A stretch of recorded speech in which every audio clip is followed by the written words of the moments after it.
Donc, on va voir si la nutrition, surtout la complémentation, est-ce qu'elle est utile dans un programme de progression sur le plan physique, sur le plan vital en naturopathie. C'est là qui nous intéresse.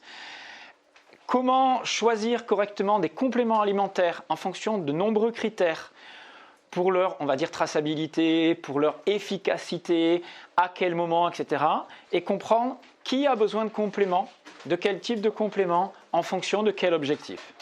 Donc ça, c'est important. Bien sûr, on ne va pas tout voir, pas tous les compléments. J'en ai sélectionné quelques-uns.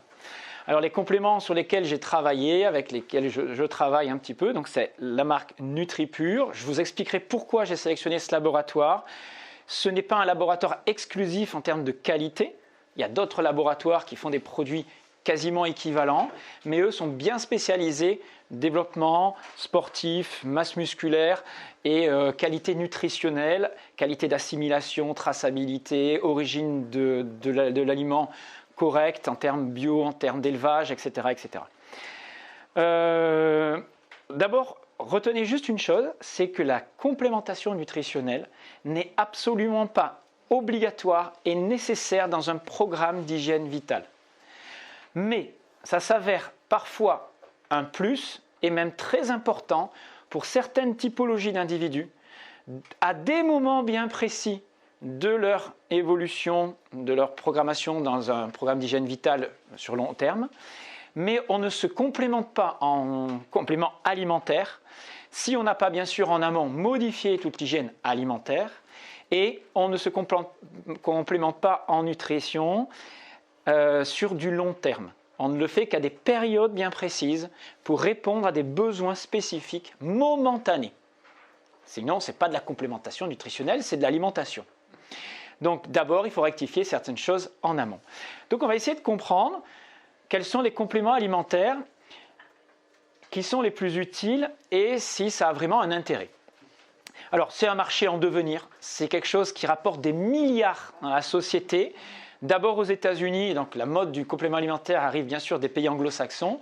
En France, on est vraiment un peu encore en retard, même par rapport à d'autres pays comme en Allemagne ou en Italie, si vous regardez.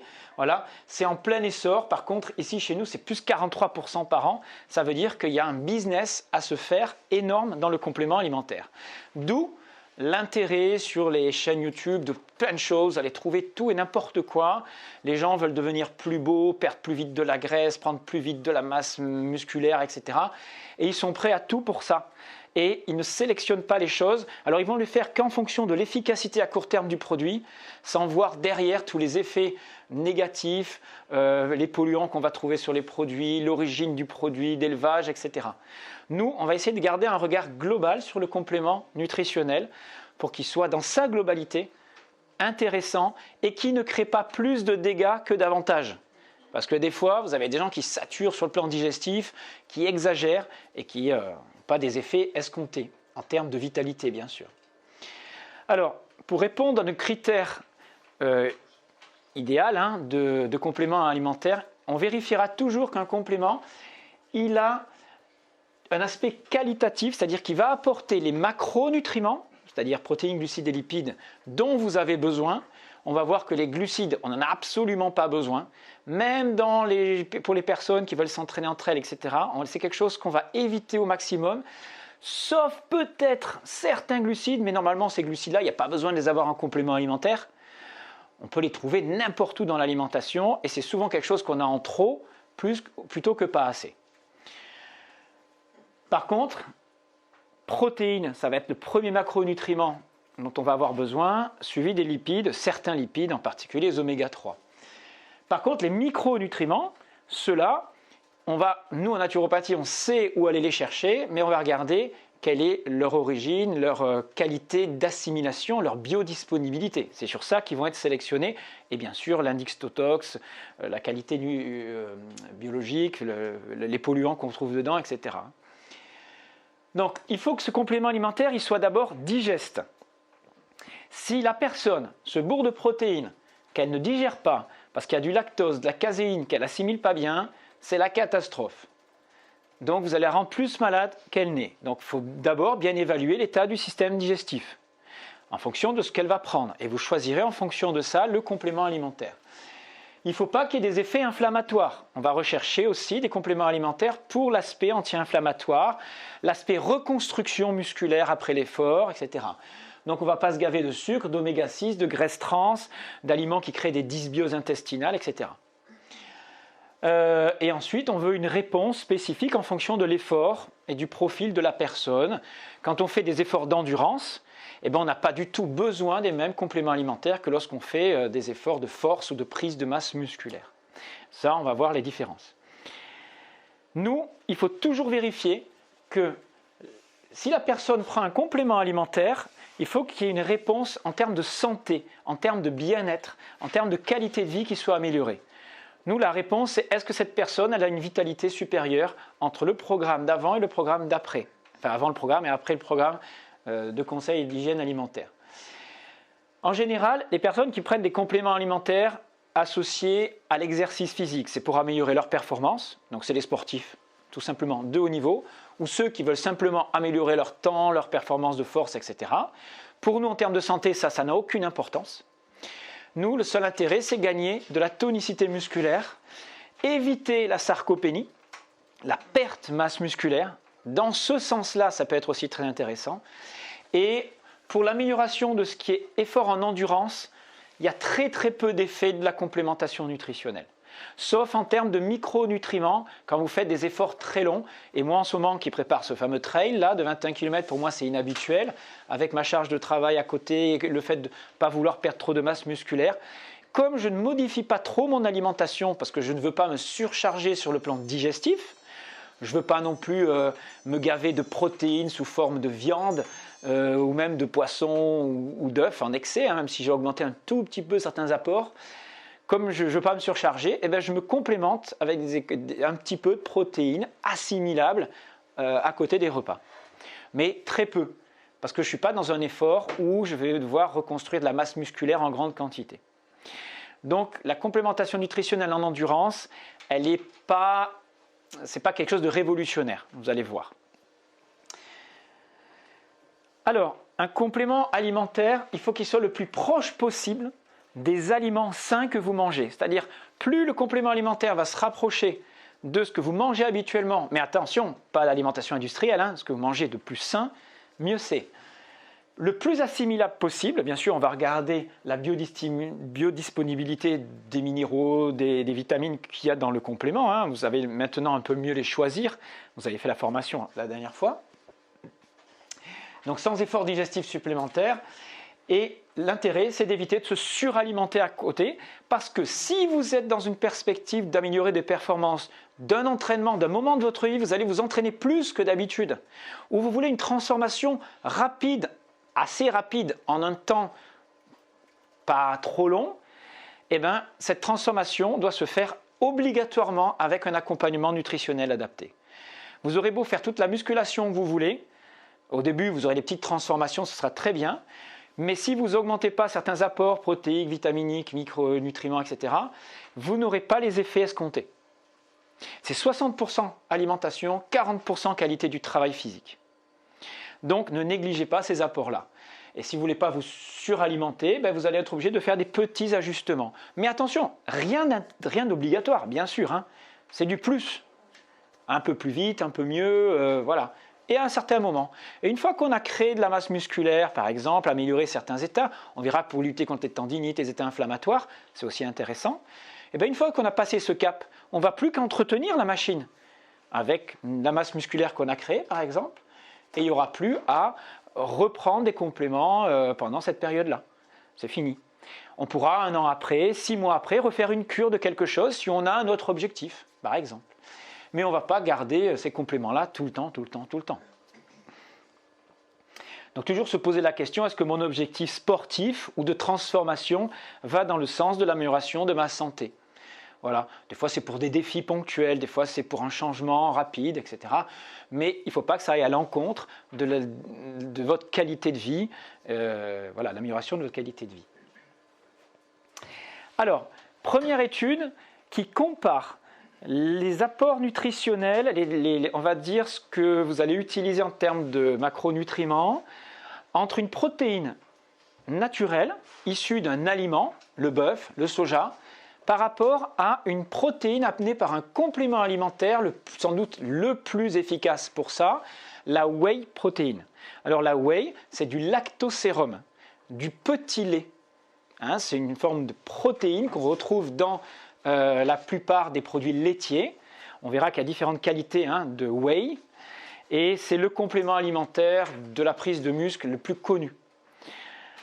Et on va comparer ces études. Donc ils ont pris 179 sujets de 61 ans en moyenne, c'est-à-dire des personnes qui, sur le plan métabolique, n'assimilent pas forcément aussi bien que des jeunes, fixent moins bien les protéines. Donc c'est pour ça que c'est intéressant. Et on leur a associé un programme d'exercice physique. Mais on a fait 3 groupes. Dans ces 3 groupes, ils font tous la même séance de musculation chaque semaine. La différence entre ces 3 groupes, c'est que dans le premier groupe, on leur donne des protéines laitières, un mélange de caséine et de whey. Donc 80% de caséine, qui est aussi une protéine qui fait prendre de la masse musculaire, on verra, et du lactosérum à 20%. 27 grammes de protéines laitières ajoutées aux calories qu'ils prennent habituellement. Et ils prennent tous la même quantité de calories dans leur alimentation. Le deuxième groupe, c'est des protéines de soja, même quantité de protéines de soja. Et le troisième groupe n'a pas de protéines supplémentaires, sauf qu'ils ont un apport supplémentaire un petit peu en glucides pour arriver aux mêmes quantités caloriques qu'eux, mais les apports, c'est de la viande. C'est-à-dire que la protéine, elle va être issue d'un aliment naturel, la viande, qui n'est pas forcément un aliment spécifique en naturopathie, mais dans ce cas-là, on le prend comme ça, en mode paléo, cétogène, la viande, tout va bien, sauf si elle vient d'origine élevage, pas correcte, etc. Donc l'entraînement physique consistait en entraînement en salle de musculation, sur des presses, sur des barres, etc., des machines, où on va stimuler fortement le muscle, quand même, de la vraie musculation. Résultat, quand on regarde au bout de 12 semaines, 3 mois, tous les participants ont gagné 1 kg de masse musculaire, tout en perdant 2 kg de masse grasse. Okay, donc ils ont quand même 3 séances par semaine, pas rien. Au niveau force musculaire, c'est là que c'est intéressant. On a une augmentation moyenne de la force de 92% dans le groupe qui prend de la protéine de lait, complément alimentaire. 63% uniquement pour la protéine de soja.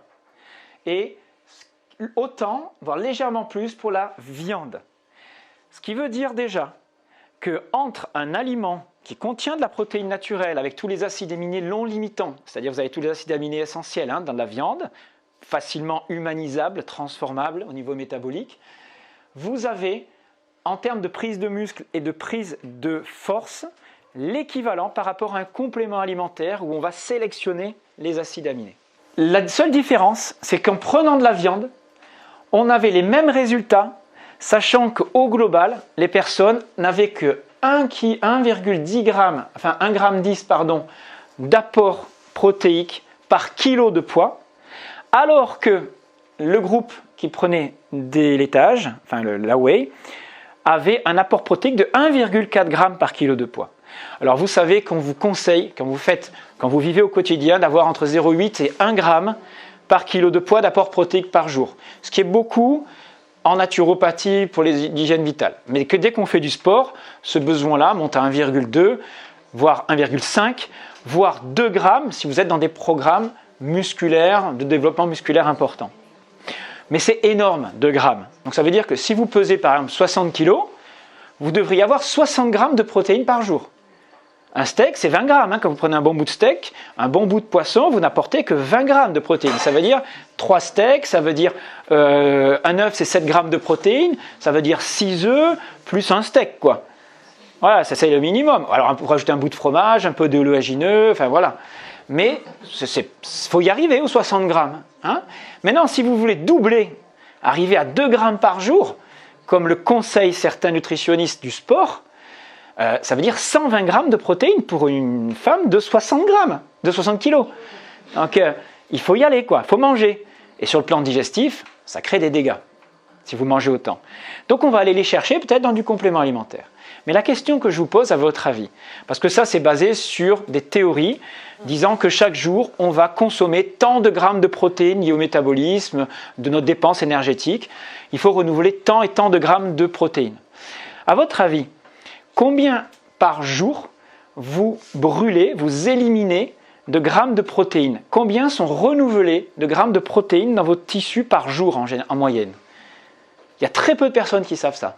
Vous avez entre 200 et 300 grammes de protéines perdues tous les jours, qui sont renouvelées sans arrêt.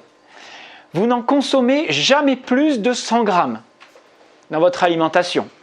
C'est rare de consommer plus de 100 grammes de protéines, sauf si on fait une suralimentation protéique. Où elles sont passées, ces 100 à 200 grammes qui vous manquent? D'où elles viennent? L'autolyse. Ceux qui ont fait le jeûne, vous savez qu'à partir de vieilles cellules, le corps déconstruit pour reconstruire des nouvelles cellules protéiques, des nouveaux acides aminés. Donc, ne croyez pas que tout ce qui est perdu est définitivement perdu. Vous avez les 2/3 de vos apports protéiques journaliers qui sont liés au recyclage. Et si vous êtes dans l'alimentation constante, exagérée, vous perdez cette capacité de recyclage, du moins elle est mise au repos de temps en temps, et elle n'est pas stimulée si vous ne faites pas de jeûne intermittent, si vous ne faites pas de temps en temps des pauses alimentaires, vous ne la stimulez pas. Et ça, personne ne vous en parle. C'est pour ça que ça limite l'intérêt de la suralimentation pour entretenir sa masse musculaire. Par contre, quand vous allez faire quand même plus d'exercices physiques pour le renouvellement cellulaire, pour reconstruire, il faut un petit peu plus que d'habitude. Mais pas beaucoup plus que d'habitude. On ne va pas doubler ses apports protéiques. C'est énorme, doubler ses apports protéiques. Voilà, donc pour éviter ça, il y a quand même l'intérêt des compléments alimentaires et une petite modification alimentaire. Alors, ça veut dire que dans cette étude, la conclusion des chercheurs, c'est que plus on va chercher ces nutriments dans des aliments que le corps connaît depuis des milliers d'années, depuis toujours, plus c'est facile de les assimiler et de les utiliser. Le soja, il ne connaît pas depuis longtemps pour nous. Même en Asie, ça ne fait pas plus de 10 000 ans qu'ils l'utilisent. Alors que la viande, c'est quelque chose qu'on a toujours mangé dans notre évolution. Vous comprenez? Donc c'est quelque chose de plus facilement humanisable. La protéine d'œuf peut-être serait aussi intéressante, ça existe en complément alimentaire, c'est très complet. Mais voilà le résultat d'études. Le poisson, la viande, c'est des choses plus faciles d'utilisation que le lait ou les céréales ou les légumineuses qui sont apparues qu'il n'y a que 7, 8, 10 000 ans dans notre évolution. C'est leur hypothèse. Ça ne veut pas dire que c'est des mauvaises protéines du tout les autres. Ça veut simplement dire qu'elles sont peut-être un peu moins bien métabolisées par le corps.